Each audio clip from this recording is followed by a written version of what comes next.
මෙන්න මේ බංගලාවේ හොල්මන් ඉන්නවා.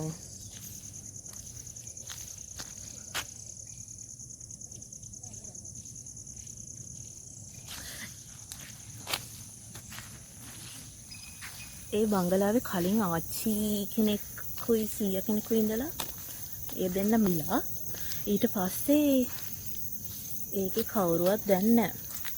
බලන්නකො මෙන්න මේ හරියට අලියනවා. මේ ගෙවල් තියනවා ඒ වුණාට මේ හරියට අලියනවා. මෙන්න මේ පැත්තෙන් තමයි අපි වැවට යන්නේ. මේ පැත්තෙන් තව ගමකට පාරක් තියෙනවා.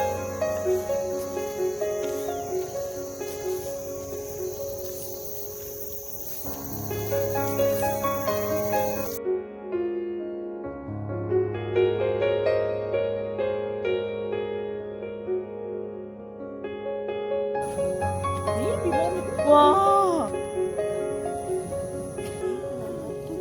Gila. Manis ya.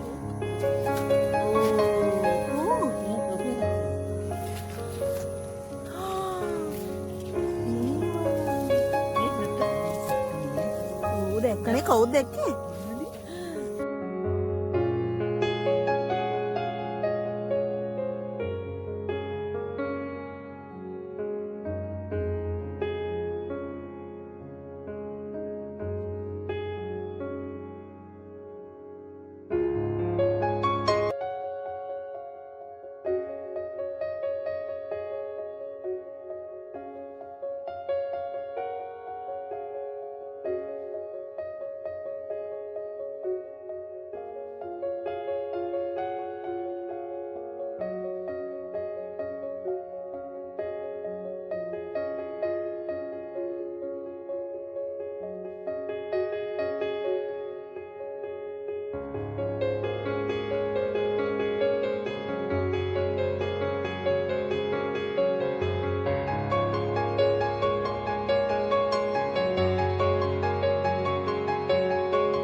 Guys, මල්ලක් නෑ කුඩයක් සමග මල්ලක් නැතුව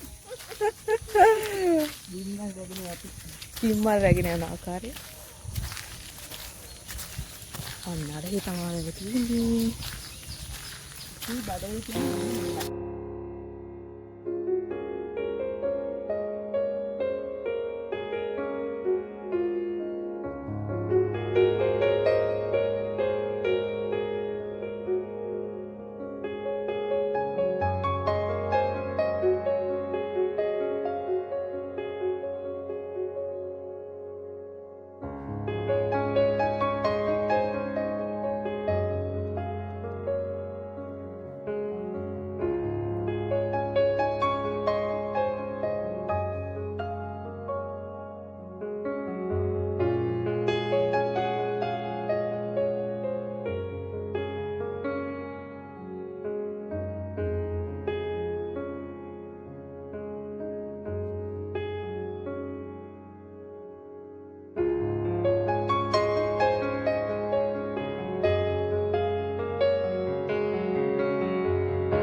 අර අතනත් එක්කෙනෙක් ඉන්නවා.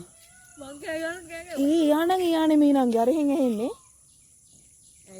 අනේ අර අතන ගලේ ලස්සනනේ. අර ගල උඩ තියෙන ගහ. ස්වභාවික වගේ නේ කතා කරනවා. හො.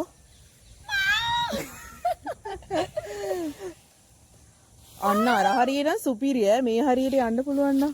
එතන මේ මෙන්න මේ හරියට ගලක් තියෙනවා. Wow, අර අට්ටාලේ නම් සුපිරිය. අතන මෙන්න මේ ඒ අපිට කතා කරන්න. Guys, අපි ගිහින් ආවා. දැන් මේ ආපහු මේ පාරට මෙතන ඉඳන් තුට්ටයි තියෙන්නේ ගෙදරට. වැව බලලා ආවා.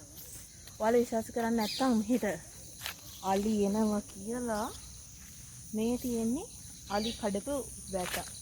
මේ මෙන්න මේ සුදු පාට ලයින් එක කනන්ට ඇටාලින්ට දාලා තියෙන. මෙන්න මේක මේ කඩලා තියෙන්නේ. අලි පාගලා කඩලා ඇතුළට යනවා. අලින්ට නම් වැරද්දක් කියන්න බෑ ඉතින්. මේ බලන්න මෙතන කඩලා තියෙන්නේ. ආයේ මෙන්න මෙතන කඩලා තියෙන්නේ යට. මේ හරි ඊයේ දිගටම ඇහුණා. මොනවද රකින්න හැම මේ ළඟටම ඊයේත් ඇවිත් තියෙනවා. මේක ඊයේ කඩේට දාන්න. මේ හරියට අලි එනවා. ඒ දවසේ හැම ඉවර වුණා. මේ ඊළඟ දවස අපි අනුරාධපුර යන ගමන් තමයි ඉන්නේ දැන්. මේ ස්පෙෂල් තැනක් මේ තමයි වත්මන් ජනාධිපතිතුමාගේ ගම. මේ තඹුත්තේගම ටවුන් එක. අපි තඹුත්තේගම හරහා තමයි අද අනුරාධපුරයට යන්නේ. ඉතින් මෙහෙට හොඳටම වහිනවා. දැන් තමයි චුට්ටක් පායලා තියෙන්නේ. අපි ගිහින් බලමු. ක්‍රිස්තුපූර්ව 3 වන සියවසේ දෙවන පෑතිස් රජ සමයේදී තමයි ශ්‍රී මහා බෝධීන් වහන්සේගේ දක්ෂිණ ශාඛාව මේ පේන මහමෙවුනා උයනේ රෝපණය වෙලා තියෙන්නේ. එතකොට රුවන්වැලි මහා සෑය කියලා කියන්නේ අපේ බුදුරජාණන් වහන්සේගේ ද්‍රෝණයක් පමණ ධාතුන් වහන්සේලා නිධන් කරලා හදලා තියෙන මහා සෑය. එතකොට ද්‍රෝණයක් කියන්නේ කොච්චරක්ද කියලා ඔයාලා හිතනවා ඇති. මටත් ඒක තිබ්බ ප්‍රශ්නයක්. ඉතින් මම ඒ ගැන හෙව්වා. මන් දන්න විදිහට ද්‍රෝණයක් කියලා කියන්නේ බුදුරජාණන් වහන්සේගේ ශ්‍රී දේහි දළදා වහන්සේලා 4 නම අකුධාතුන් දෙනම සහ ලලාට ධාතුව වෙන් කරාට පස්සේ ඉතුරු වන ශ්‍රී දේහ කොටස් 8කට බෙදලා තියෙනවා. ඒ කොටස් 8 ද්‍රෝණ 8ක්. ඒ ද්‍රෝණ 8න් එක් ද්‍රෝණයක් තමයි රුවන්වැලි මහා සෑයේ නිදන් කරලා තියෙන්නේ.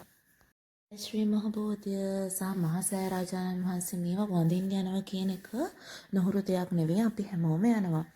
ඉතින් අපි එහෙ යනකොට ඔයාලා දේවල් ඉල්ලනවා අමතක නොකර. හැබැයි මතක ඇතුව ඔයාලා මේ තාක් දුරට නිරෝගීව ආරක්ෂා කර දුන්නට සහ ඔයාලට ලැබුණ දේවල් වලට ස්තුතිවන්ත වෙන්නත් අමතක කරන්න එපා. මොකද ඔයාලා අහලා ඇති gratitude is the beginning of wisdom. ඉතින් අමතක නොකර ස්තුතිවන්තත් වෙන්න.